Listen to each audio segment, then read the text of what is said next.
Baldur's Gate 3 build crafting is extraordinarily complex. You got race, class, subclass, abilities, feats, spells, equipments, and more and more. In this video, I'm going to break down what I consider the top 10 builds for patch 3 in Baldur's Gate 3. You're going to want to watch this video as I go through and break down the top 10, why they're powerful, what the weaknesses are, and how you can use them. Also, if you want to try any of these builds, I have links in the description below for each of these builds on my website, Deltiasgaming.com. First up is number 10, and that's the Warlock build using the Fiend subclass. If you're looking for something super simple that's a powerful spellcaster, the Fiend Warlock build is it. Your build primarily relies on Eldritch Blast cantrip, which does not consume spell slots and gets more powerful as you level up. It also provides you with light armor proficiencies, giving you a little bit more flexibility than your traditional spellcaster. And with the Fiend subclass, you're going to be able to get hit points back on killing targets, keeping you in the fight longer. And unlike other spellcasters, you can use the Pack of the Blade to summon a magical weapon. The main downside of the Warlock is the class is limited in spell slots and also the variety in spells. Think of it as sort of a hybrid spellcaster that doesn't provide the best area damage, utility, or mobility. However, if you play the Warlock and multi-class it into the sorcerer, it's a great combination to obtain meta magic. Pick this build if you want something super simple, spellcaster in BG3. Up next is number 9, that's the Necromancy school for wizards. The Necromancy wizard excels at summoning critters and animating dead. The Necromancy subclass gives you a free animate the dead spell that increases their health and raises an additional corpse. You can combine this with other summoning abilities like Conjure Element and Minor Element, and all of these summons essentially stack on top of each other. You end up having an undead army of elementals fighting for you on the battlefield. It's absolutely amazing. The downside of this is you're going to have to cast a lot of spells after a long rest, along with finding corpses to get up all your summons and undead. And unlike the Evocation Wizard, the Necromancy Wizard has friendly fire on area effects like Fireball and other spells. If you're looking for something different and powerful and want to summon a lot of creatures, consider the Necromancy build. Up next is number 8, Circle of the Spore's Druid build.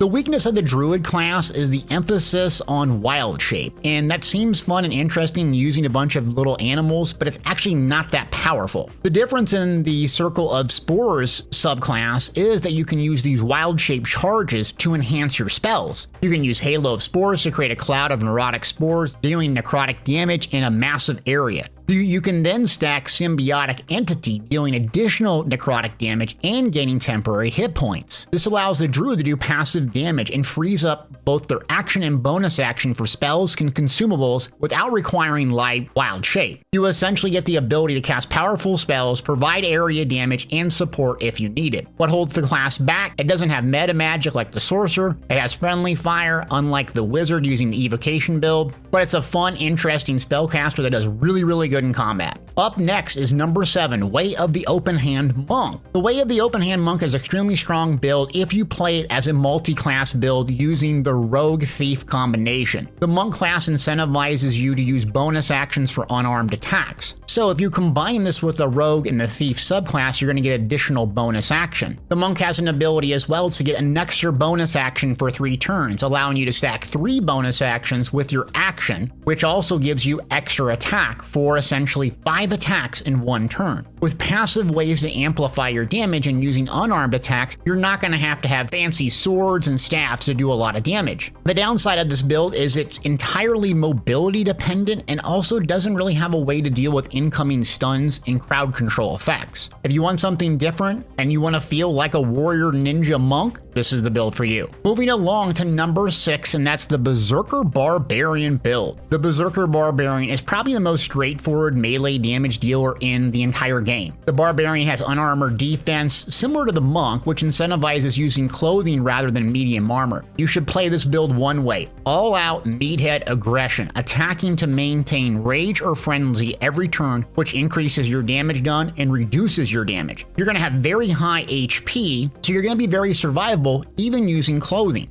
A really cool combination that you get with the Berserker subclass is allowing you to use Enraged Throw. You can use a legendary trident to throw it and provide massive AoE damage, solving one of the Barbarian's main issues. The downside of this build is there's no heavy armor proficiency, spell casting, and it has weak crowd control, so you don't have a whole lot of support or group utility. But if you're looking for one of the simplest, strongest melee damage dealing builds, Barbarian is for you. Up next is number 5, the Gloom Stalker Ranger build. Simply put, the Gloom Stalker Ranger is the best turn 1 build in BG3. Your subclass allows for a free attack on your first turn with high initiative, meaning you're likely to go first. The Ranger gets extra attack, so if you pair that with Dreaded Ambusher attack, you'll have 2 more on turn 1 to eliminate the highest threat target. The subclass also gives you free invisibility spells and superior dark vision, so you can see 24 meters in the dark, and higher mobility with the Misty Step spell. The Gloom Stalker Ranger is essentially a gassed up version of the Rogue Thief build. When you combine the two, however, you're going to get a huge benefit as a multi-class build. The Rogue will give the Ranger an extra bonus action, and with extra attack, you're going to be doing a lot of attacks per turn and or casting spells. The downside of this build is it really lacks crowd control outside of using arrows, so you're going to be reliant on scrolls and ammunition for actually utility. And the power fades beyond level 5, and you're incentivized to multi-class this build to increase its power. However, Gloom Stalker right now is one of my #1 recommendations for people that love range damage dealer builds.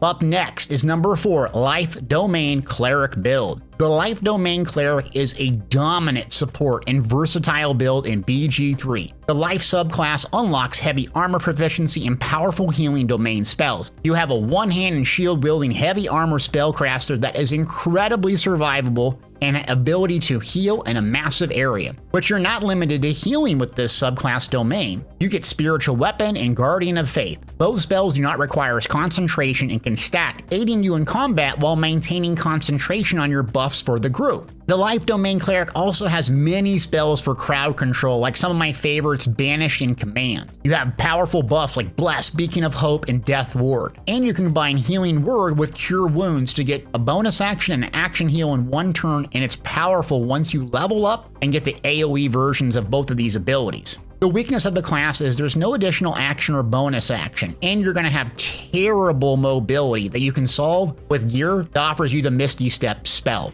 Consider the Life Domain Cleric the go-to support class and the community's favorite when using Shadowheart Companion. Number 3 is one of my favorite, and that's the Battle Master Fighter. The Battle Master Fighter is an improved version of the Barbarian. You get heavy armor proficiency, massive utility and crowd control with battle maneuvers, and it's one of the best melee fighters in the game. The Battle Master Fighter is also simple to play. It allows you freedom in weapon and armor choices. You can play a tank, support, all-out damage dealer, and a two-handed greatsword. What separates the class is extra attack, action serve, and improve extra attack. At level 11 in the fighter, with one action, you can attack 4 times. Use action serve, and that will give you another 4 attacks. Combine this with the two-handed great weapon master feat, and if you kill or critically strike an enemy, you get another attack for 9 attacks in 1 turn, unmatched in BG3. The downside of the class is it lacks spell casting, and it's vulnerable to incoming spells. You're not going to have a high dexterity ability score, so you might be lower in the initiative and be vulnerable to get CC'd and skipping your turn. However, the Battle Master Fighter remains one of the most dominant builds in BG3 Patch 3 if you're looking to play melee. Number 2 is the Draconic Bloodline Sorcerer build. The Draconic Bloodline Sorcerer is arguably the most powerful spellcaster in the game thanks to meta magic. Meta magic allows you to manipulate magic either using Twin Spell for 2 targets on a single target ability, or Quicken Spell for a bonus action spell casting. At level 11, you can select the Disintegration spell, the most single target burst in the game.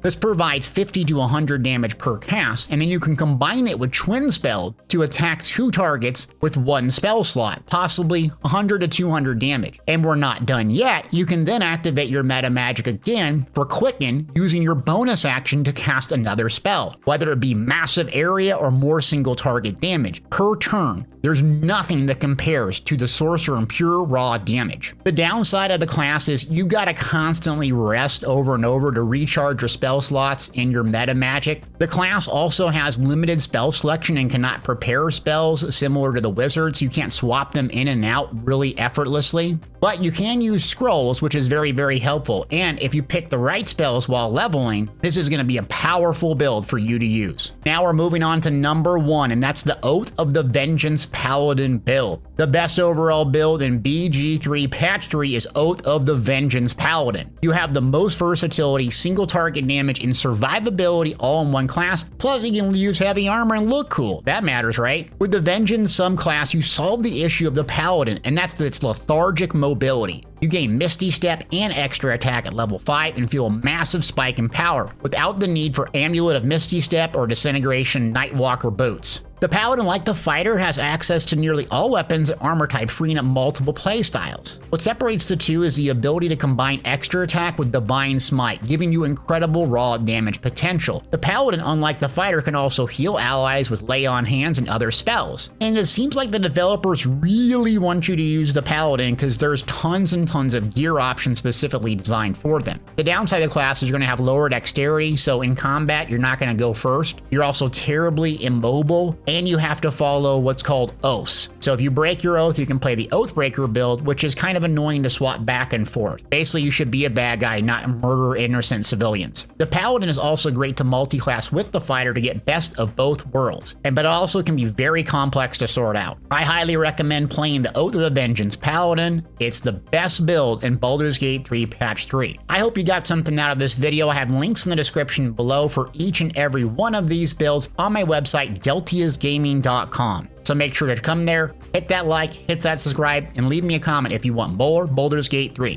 Thanks for watching.